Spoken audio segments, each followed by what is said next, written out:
He faced challenges and persisted, and today he is recognized and is one of the most recognized artists in the world. And while he's a world-renowned artist, here at OSU he's family, and we are so proud of him. You won't be surprised to hear that when I told him that we had set an ambitious goal last year to increase student access and scholarships, the first thing he asked was, how can I help? Actually, the first thing he said is, Miss Kayse, how can I help? And here we are today, kicking off a 2-concert series as a part of a new fundraising initiative to support scholarships at OSU. Here's what's great about Garth. He insisted that his first concert here would be just for students because they're the reason we're all here coming together this weekend. He truly has a heart for students. Garth knows what many students go through. They go to class, then go to work, try to study to be able to pay their way through school. And he knows that. What it's like, because that's what he did when he was here at Oklahoma State University. And he also knows that by increasing scholarship dollars, maybe we can ease that burden on our students and provide more access to students in the future who may not otherwise be able to come to Oklahoma State University without a scholarship. We set a goal to raise $1 million. I'm happy to say that we have raised $2 million towards scholarships this weekend. So, Garth, as always, welcome home. Welcome to Stillwater. We can't wait for tonight, and go Pokes.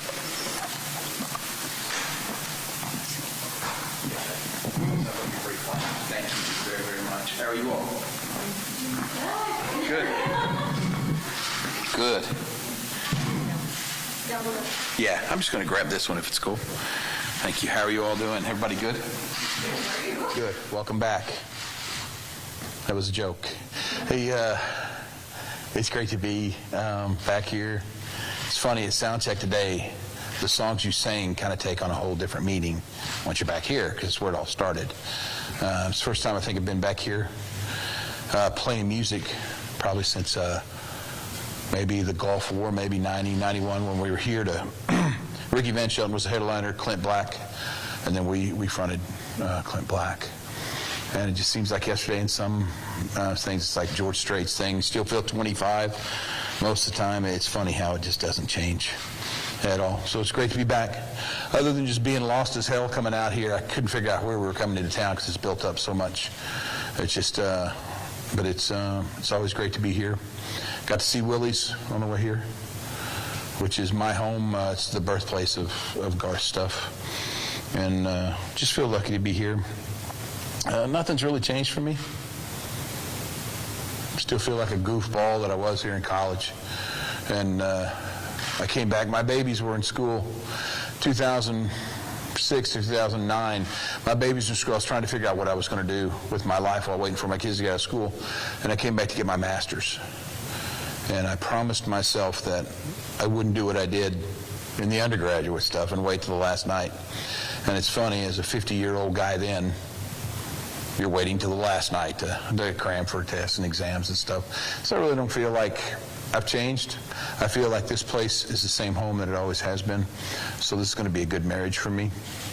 I'm excited, nervous, but it's probably the most nervous I've ever been, just simply because, I think it's probably stated somewhere in the Bible that they say a prophet is least respected in his own hometown or something like that.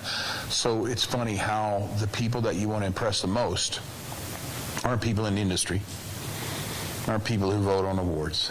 The people you want to impress the most are the people you're raised with and raised around. So with that said, I feel a lot better talking with you than talking at you. So if anybody has a question, you want to come down and pick that up? So sorry. If you want to, all I'm asking is if you ask a question, please let me know your name so I'll know who I'm talking with, please. Yes, ma'am. Hi, it's Brandy McDonald from Oklahoma. Hi, Miss Brandy. How are you? I'm well. How are you? I am good, thank you. So I wanted to know, when you come into town, what is your favorite school memory from OSU and what is your favorite musical memory from your time? school memory, probably my brother and I roomed together forever, and he was kind of like my hero, and I got to come here to run track. So Coach Tate was the guy then, but you had world record holders like Butler and Joe Dial. All these guys were there. So I think my favorite memory is just screwing around with those guys. Mike Platt was here. We threw javelin together. Ted Googe, Randy Noss, all those guys. Dale Pierce, who's no longer with us, but sweet guys. And then we lived on the wrestling floor, the track guys did. So Jonesy, Larkin, all those guys, I'm still in contact with them. So I think that's my favorite memory, just hanging out with guys. It's kind of like when you say the same thing about the road. If you ask a fireman or a baseball player, they're going to say the same thing. It's not the sport as much as it's the locker room, getting to hang out with the guys. Enjoyed that. Musically, I think it's just what I learned at Willie's. I still use it every day. I'll use it tonight. I think one of the reasons why I'm so nervous, though, is the difference in age tonight will probably be the biggest difference I've seen. They bring children to the stadium tour all the time, but they're there with their parents, so I'm comfortable with that and stuff. But just to have students, so I'm hoping it's more like a question answering kind of thing. Tomorrow night I know what to do because I'll be among the people that I went to school with. But tonight I'm a little nervous, and I just hope they have a good time. So that's what I really want to do. Yes, ma'am. Hello, Elise Jones with KOCO 5 News. Hi, Miss Elise. I know this is, essentially you giving back to the place that built you and did so much for you, with this being a fundraiser and benefit concerts. Tell me about that. Tell me, why did you choose to do that? Now, I'm here to play. We came back here to do a thing for the arts kind of department here. And what we did, we talked to people that wanted to get into film. So we brought film with us, radio, promotion, live touring, recording, either in studio or live. We brought all those people, social media, and we just had a talk. We even brought Miss Yearwood here, and she spoke to the females that wanted to venture into the entertainment world. And so that's why we were here. And a kid named Bryce jumped up and said, "Hey, man, would you ever think about playing here?" And I said, "No, I wouldn't think about it, but if we do it, you got a front row seat. I think he's going to be here. He'll be here now. We got his seat waiting for him." But the truth is, it's President Shrum. I love playing music, and I'll get into the business because it's my one shot, but I don't do business well. It's the side of the brain that gets tired about 2 minutes in. I mean, like, need to lay down and take a nap 2 minutes in. And she was the one that came up with this. I think the goal was somewhere around $1 million. And because she doesn't know how to do anything small, I think they're already over $2 million. But it's not because of me. It's because of her. Yes, sir. Jimmy Trammell from Tulsa. Hey, Jimmy. Hey, obviously we're here to help make it easier for kids to have scholarships. Yes, sir. At OSU. You being on track scholarship back in the day, I don't know your family's financial situation, but if it wasn't for track scholarship, and maybe track scholarship doesn't cover everything, would it have been tough for you to make ends meet and be a student and make it work at OSU? Yeah, we were lucky enough to get federal grants. You applied for them. Mine was done 2012 if I would have just paid it off on when I was supposed to. But after no fences, I could just go ahead and pay it off there, which was very sweet, made me feel good. Our father did everything he could to get us to college, but the truth is, they could barely, there was the last of 6 kids. But we all got a shot to go to college, either through student government loans, athletic scholarships. Thank God we had All-Staters, All-Americans in our family. I was not one of them, But yeah, I can't imagine. But the thing with not being able to go to college, let's also look at the critical point of getting lucky enough to go to college, but then having college debt after, right? Oklahoma State is I'm very proud of this statistic that over 50% of the people that come here leave debt-free. And they're not happy with that. Oklahoma State's not. They want to keep pushing it up. For me, that means that you've got the student in mind more than the university itself. So again, man, just with every turn, I can only hope and pray. Damn, I try not to get emotional because coming back here is a little tough. I can only hope and pray that I make you guys as proud as every time I look in the freaking headlines, you make me proud. Because it's cool, man. I'm the first guy to say I'm from Oklahoma State. I love it because you guys have never been anything but class. And you always put the kids first, which is pretty cool. And you got guys like Barry that comes from here that's just humble, sweet, happens to be the greatest that ever played. That's a sweet thing. So really, really proud to fly these colors. Yes, ma'am. I'm Jessica Marshall with Hi, Miss Jessica. Stillwater News Is it Press. Jesse or Jessica? Jessica. Jessica, Yes. thank you. I just have a question about how your OSU education empowered you to follow your dreams. And I know you taught classes on campus for that industry, and how you see that helping. I know it's kind of a two-question thing there. How you see that helping other students in the industry. So how it helped you, and then how it would help the students, maybe specifically in that industry.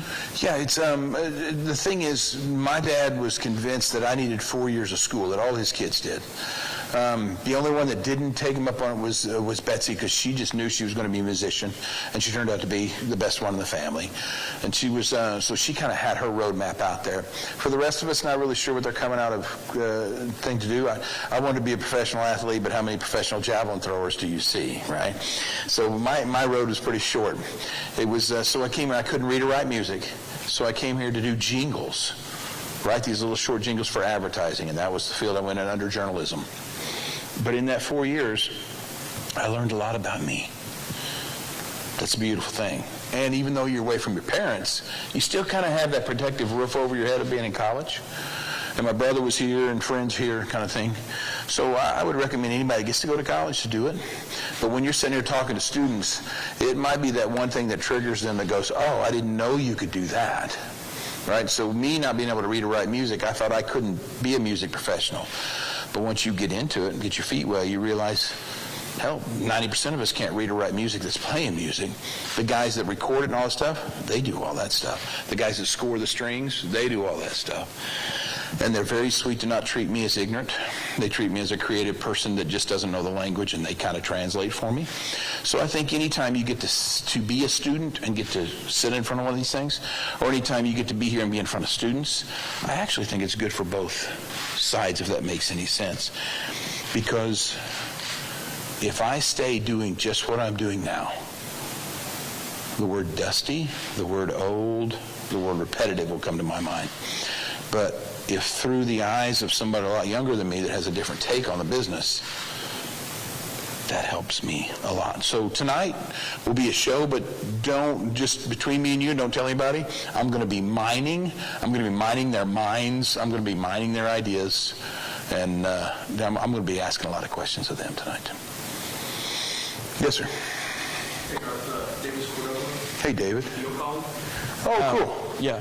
I just want to know why it was so important to have a student show for tonight, and I want to know how you expect tonight to go with the students. Whew, that's a good question. For one, President Shrum wanted to do something to make a fundraiser, but I told Bryce I'd come back and play for the kids. So what they were sweet enough to do was put all the kind of heavy weight on the donors. So now there's a free night that opens up for these kids. And the truth is, still, it's still not a free ride. What I loved what they decided to do was you had to bring cans of food for the pantry, right, for the food harvest bank. And what I love about that is the greatest thing that you'll ever do, when Miss Jessica was talking about kids and talk about this, the greatest thing you'll ever teach your kids, or everything you'll ever be taught, is to do something for somebody you'll never meet. That's the cool thing. So they had to go down, they had to bring an account, but some kind of effort toward that. But I love that the effort was helping somebody who needs help. That's what we're all here for. The HBA, the song says we're not looking for handouts. We reach for those who are down, and that's all you're doing. It's like Habitat for Humanity. It's not a handout; it's a hand up. So anytime you guys can learn that, the quicker in your age, same way that it was taught to me. The crazy thing, President Carter says this. He says, there's a light inside your soul that only glows its brightest when you do something for somebody else instead of yourself. So this act of the canned food and everything, I thought was a great way to come in. And they put in effort, and it still didn't guarantee them a ticket. They just got in the drawing. So it's really sweet. They were telling us they're lining up outside because it's general admission. So I don't think the first 2 or 3 rows know that I spit a lot when I sing. So it's we'll see how the first hour goes in that place. But it's going to be fun, and I just hope they come as an open conversation, and we get to talk about music and their dreams and what they want to do. Hi there, Ashlyn Brothers with News on 6 and News 9 in Oklahoma City. It's nice to meet you, Nice Miss to meet you, Ashlyn. Ashlyn. Yes. Okay, so we all know that graduating high school, going into the real world, or going into college can be kind of scary. Yes, ma'am. There's a lot of growing pains that comes with that. I graduated in 2020, and I think I'm still scared out of my mind. Yeah. For people who, they want to make a difference in the world, but they just don't know how to do it, and they don't know what they're going to do with the rest of their lives, what would be your greatest piece of advice to those young kids, or I guess we can call ourselves young adults? Jump the hell in. That's it. Just jump in. Here's the thing that we all make the mistake. My generation, the next generation, the generation after that. We get a degree and we think that degree guarantees us a space somewhere out in society, and it doesn't. And shame on anybody telling anybody that a degree does. You still have a lot of work to do. But what my Oklahoma State degree gave to me was I walked into a record label, and when they said, "Hey, man, we'd like to sign you," I said, "Great. If I think you're trying to take advantage of me, I have a college degree to fall back on. I don't have to take what the guy that just left here because he has nothing but hopes and dreams. I've got a degree from Oklahoma State, and I can use it." And that gave me a lot of, it just gave me a lot of cutting through the BS kind of thing in the deal. So my thing for you is, just like what you're doing, it might not be your dream job or it might not be what you're doing, but jump in. Because the funny thing is, all careers kind of still have to put up with the same stuff. You've got people that you don't like in the business, people you like in the business, people that are crooked, people that are straight, honest, and you're going to have to wade through that and learn how to navigate that. If you graduated in 2020, I promise you, your life is going to change 100 times in the next 10 years. So I would say the same thing to anybody that's having thoughts about, I know this is a weird turn, but the highest rate of suicides are in our college athletes right now. And so you go around, you talk to these guys, don't quit before the miracle happens. That's what it's all about. Stay in the game, right? So jump in there, find out what you like, and what's going to happen is somebody's going to move to Nashville and they're going to want to sing. And they're going to get in, they're going to meet a publisher. Then all of a sudden they're going to go, "Hey, this publishing thing's pretty cool." And then all of a sudden, instead of singing, they turn in to be a publisher. But they would have never done that if they wouldn't have jumped in the river, right? So just jump in. That's what I tell everybody. It's going to be ugly. It's going to be fantastic. You're going to live on nothing. I mean, hell, when I was here in Stillwater, there were weeks when, I still had 8 days before payday, and I had $7 left in the account. And so you just don't eat, or you just walk everywhere you go.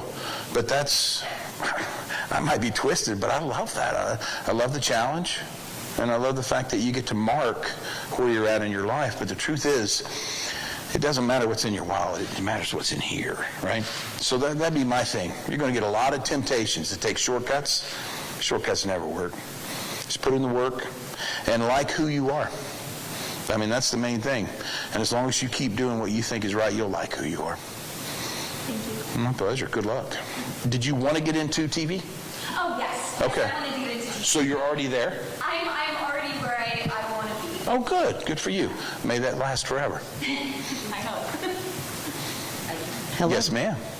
So about 10 years ago, we were down south at the other Oklahoma For University. Toby for Kayse. Toby Kayse. Tornado relief there at Another Moore. charity Yes, ma'am. concert that you played. And that sort of became a jumping off point for you for doing an arena tour, then doing a stadium tour, doing a dive bar tour. What do you anticipate this will be a jumping off point for today? Well, in May of this year, we started residency at Caesar's Palace. So this is going to be my first look at going back to the one-man show since 2010. So another reason why I'm nervous, because just when you have a stadium show, you have so many things going on. They don't even care if you're there, right? And they sell so much beer, they don't even care if you're there. They're having a party. It's fun. Jimmy Maddeney's running around on fiddle. Palmer's has a drum kit as big as the stage, and so everybody just kind of glues in there. And you can just be the funny kind of just whatever guy that starts a song, they finish it, you start the next one. Here, now each word matters, right? That's scary, especially for a guy that's out of shape. And I'll tell him I'm out of shape. So I expect probably by the third or fourth song to start getting hoarse. It just will. It's just one of those things that you can't build unless you go out there and do it every night. And we haven't played since September. So it's going to be rusty, but hopefully it's going to be fun. And that's why, again, I'm looking more for a conversation. I will say this. Out of 6 kids, 4 of us were Cowboys and 1 kid went to the dark side. And I hate the fact that he turned out to be the best kid in the family. I hate it. With that said, my hat's off to them on how they handled that program down there. Hats off to Toby Keith. Hats off to the University of Oklahoma. They did everything first class.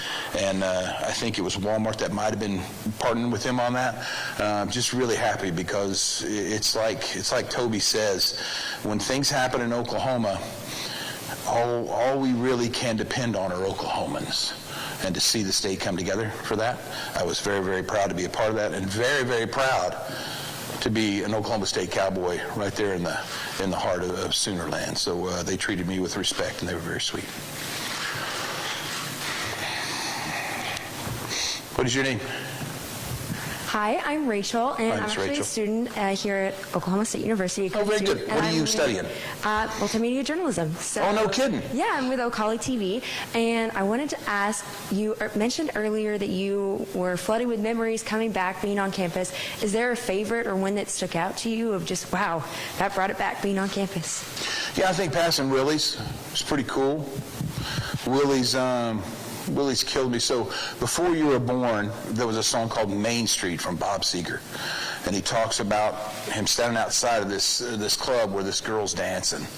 But at the end of the night, it's really kind of a stalking song if you think about it now. But he just watches her because she walks out by herself. She walks down that street. In my eyes, that street she always walked down was the Strip. Always. I could see her passing where the driveway would become the street, then back up on the curb, and you pass Dupree's. Bill's Italian was right across the street, so Bill's and Willie were the same thing, just 2 people that were divorced, and one took one and one took the other. And it was Dolly and Bill, and they were the sweetest people to me. And so I think it's just that. I think all those things flooding back to then going, shit, here it comes, sorry. For then going, man, I wish I was playing in big stadiums. I wish I was playing in arenas. And then what's cool is in a big stadium, you're playing Ireland, you're playing wherever, and these people are singing along, and all you can think of is, I wish I was playing at Willie's. Isn't that crazy? It's really good. So when we passed there today, they have done nothing with the sign. It's the same sign that was there. And I'm sure the inside probably looks the same too.